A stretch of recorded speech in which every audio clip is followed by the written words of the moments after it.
going on, everybody? This is Mr. McKinney with the Loft Talk. You here? We back again. I got another man with me. Let them know where they can find you at. Let them know your name. Hi, I'm Dean Flanagan. I'm the ace that runs the stage. Okay. You can find me at Dean Flanagan Music on Instagram and plenty of other platforms that I do not use.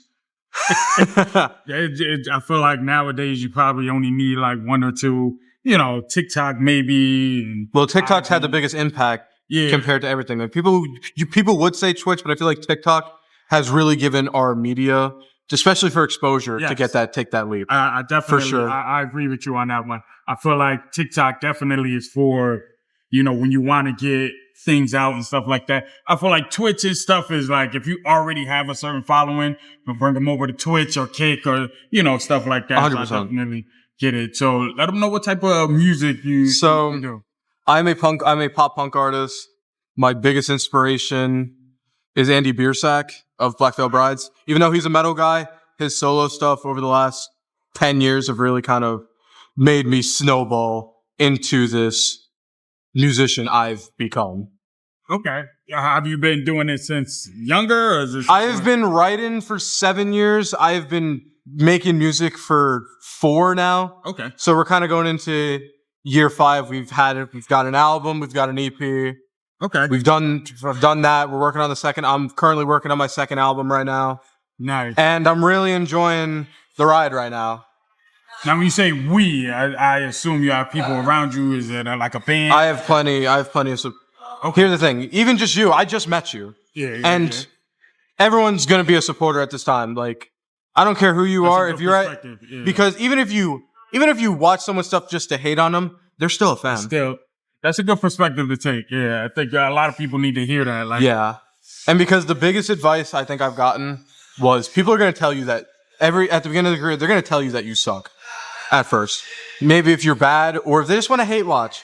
And you could just take that, but you could also just ignore it and go your path that you want to do. You could use that for energy to, fuel to keep going. Exactly. And that's what kept me going. Okay. So your music, are you using like instrumentals? Are you using live bands, instruments? I've pretty much been a one-man band for 4 years. Okay.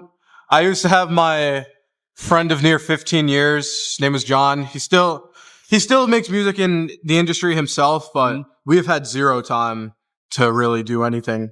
He's helped me make my first hit, which is Beautiful Blonde. That was the first one I dropped back in September. Okay. He made that beat from scratch. We recorded some of the vocals. The raw instrumentals were in his like family room.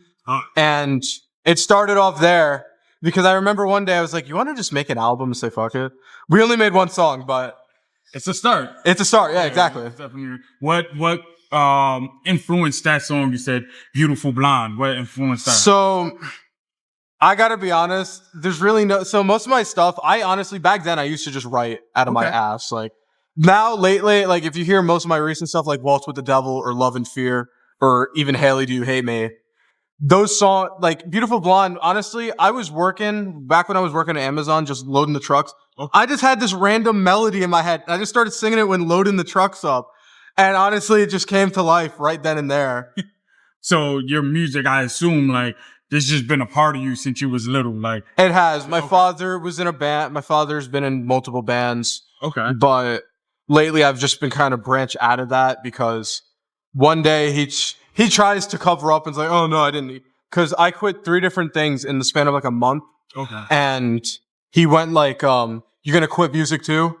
And I just said, "Go f yourself." And I just want to carve my own path. So, and I gotta be honest, I'm already a better musician than he is. There's nothing wrong with that, especially if you know what you want to do and the path you want to go.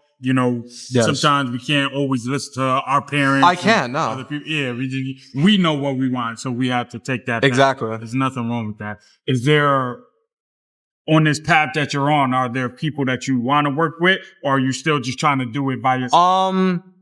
I'm not opposed. So I think what's out of the cards is an album with like a whole co-album with somebody.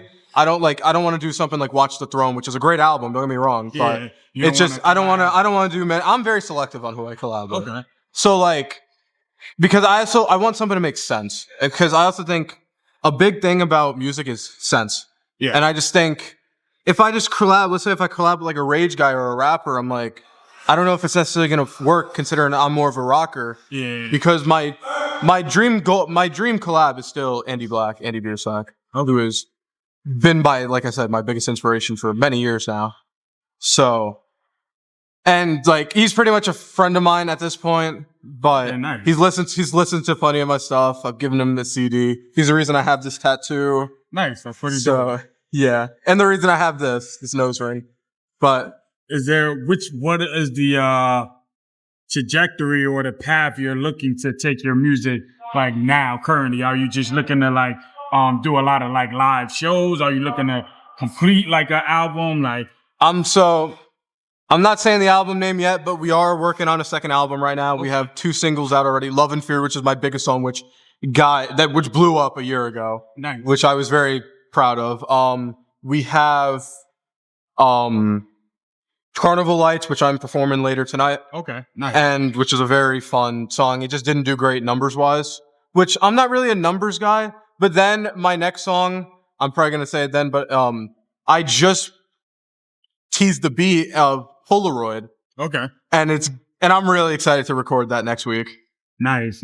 When you record, are you when you're doing your music, I should say, or creating your song, do you need music to do it? Do you do it in silence? Do you how does that process work for you? It varies. It really varies because if I have a melody in my head, I kind of I'll send my producer a voice memo. Okay. And then he'll kind of go from there. But if it's not on key, oh my God, I'll go to him and we'll kind of do it. That's how Polaroid recently came about. Okay. I sent him voice memos. He couldn't really get a melody for it. And then we just did it recently.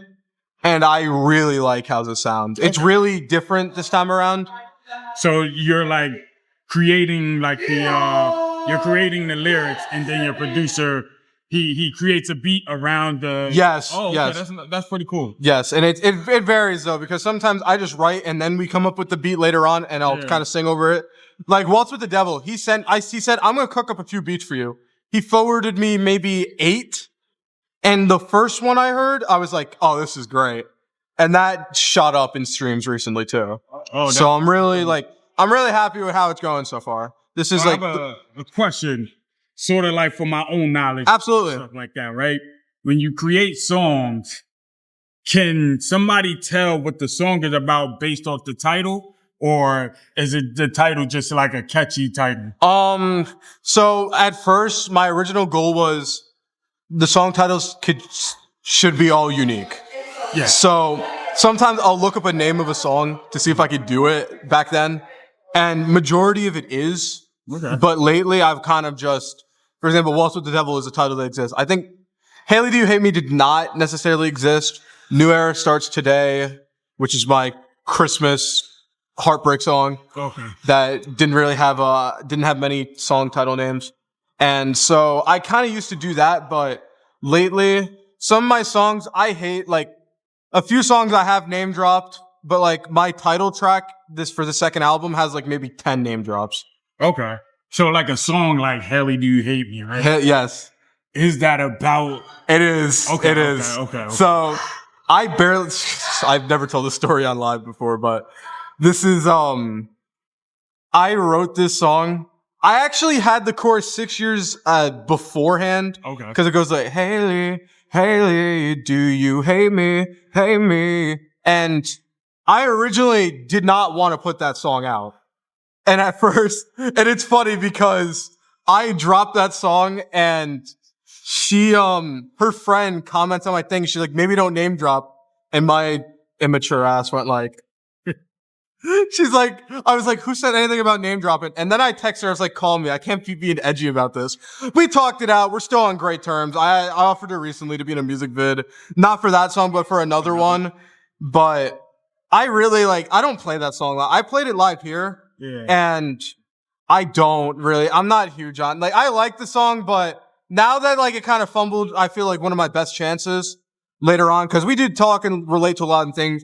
I felt like, because now, she liked a lot of my stories, it feels like flirting at this point. Okay. But, so did you feel like the song helped? No. No?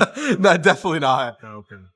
I mean, you never know, because even if they don't say it out loud, really never know. But I think it's cool and it's unique to be able to, put your feelings, your emotions, and things we go through in life into words and then on a song. 100%. Yeah, I think that makes it pretty cool. So I know you said you wouldn't mind collabing with certain people. Do you want to stick with inside your genre while like doing your music and collabing, or would you look outside the genre to collab with other people? It's just got to make the most sense to me. Like, to me, I don't care how much money you show. Like, here's the thing. People have asked to collab with me. And the problem is, like, I don't hate their music at all. It's just the catalog, like, it just doesn't make sense for me. And I just want, like, the best possible outcome. Sure, will the numbers be good with a collab? Absolutely. But will it be something that I'm, like, really necessarily, like, if someone offers me to collab, it's kind of like, well, I'm just a throwaway. Not necessarily the throwaway on it, but, like, it's not really my best work normally collabing. Yeah, I get that. So I feel like your music, you keep it in a special place where like it doesn't matter the amount of money and stuff like that. It has to have a certain feel to it. Yes, because I feel like a lot of music to me needs to have meaning. Yes. Because like I don't want to make just a random song or like a skit that has like zero meaning. Like I want something that I could be proud of, because I think every single song that I have, I'm very proud of. Okay. There's just a few I just won't play live because I don't know. It's just is what it is at this point. Yeah, most of my music is now like my first album's almost 3 years old. It drops November. So like we're really like it's really like getting to a point where now I'm like really enjoying my newer stuff compared to my old stuff, and it doesn't sound as good as my current stuff. Do you feel like when people hear your music, they can hear your story in it? Yes, they can. I think majority of my songs have stories. And most of them are about heartbreak and just stuff that I do and do not want to do. But a lot of people can relate to that. So absolutely, that's what makes music what it is. I appreciate that, man. Thank you. This is definitely the Loft Talk again. Let them know again where they can find you. Let them know your name. Yeah. You can find me at Dean Flanagan Music on Instagram, the Dean Flanagan on TikTok. And I am the ace that runs the stage, Dean Flanagan. Ace is high, shaka bra. Make sure y'all check his music out. Of course. Man. Thank you.